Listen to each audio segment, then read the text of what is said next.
Hello বন্ধুরা, আজকে আবারও আরেকটি নতুন ভিডিও নিয়ে চলে এসেছি আপনাদের মাঝে।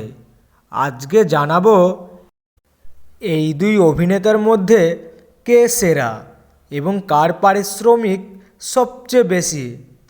তাহলে বন্ধুরা দেখে নেওয়া যাক আলতা ফড়িং ধারাবাহিকের অভিনেতা অভিষেক বোস এবং পিলু ধারাবাহিকের অভিনেতা গৈরব রায় চৌধুরী, এই দুই অভিনেতার মধ্যে কে সেরা।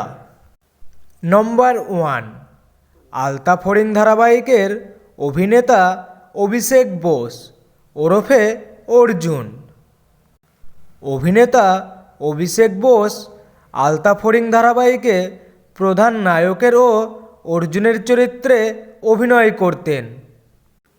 অভিনেতা অভিষেক বোস আলতা ফড়িং ধারাবাহিকে প্রধান নায়কের চরিত্রে ও অর্জুনের চরিত্রে অভিনয় করার জন্য প্রতি এপিসোড পারিশ্রমিক নিতেন 16,000 টাকা। নম্বর 2, পিলু ধারাবাহিকের অভিনেতা গৈরব রায় চৌধুরী ওরফে আহির। অভিনেতা গৈরব রায় চৌধুরী পিলু ধারাবাহিকে প্রধান নায়ক ও আহিরের চরিত্রে অভিনয় করতেন। অভিনেতা গৈরব রায় চৌধুরী প্রধান নায়কের ও আহিরের চরিত্রে অভিনয় করার জন্য প্রতি এপিসোড পারিশ্রমিক নিতেন 17,000 টাকা।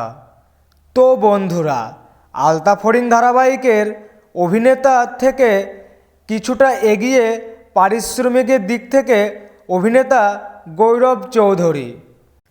এবং এই দুই অভিনেতার মধ্যে আপনাদের মতে কার অভিনয় সবচেয়ে বেশি ভালো লাগতো কমেন্ট করে জানিয়ে দাও।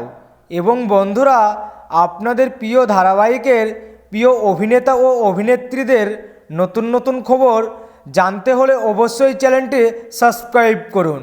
আর ভিডিওটি ভালো লাগলে লাইক, কমেন্ট, শেয়ার করতে ভুলবেন না।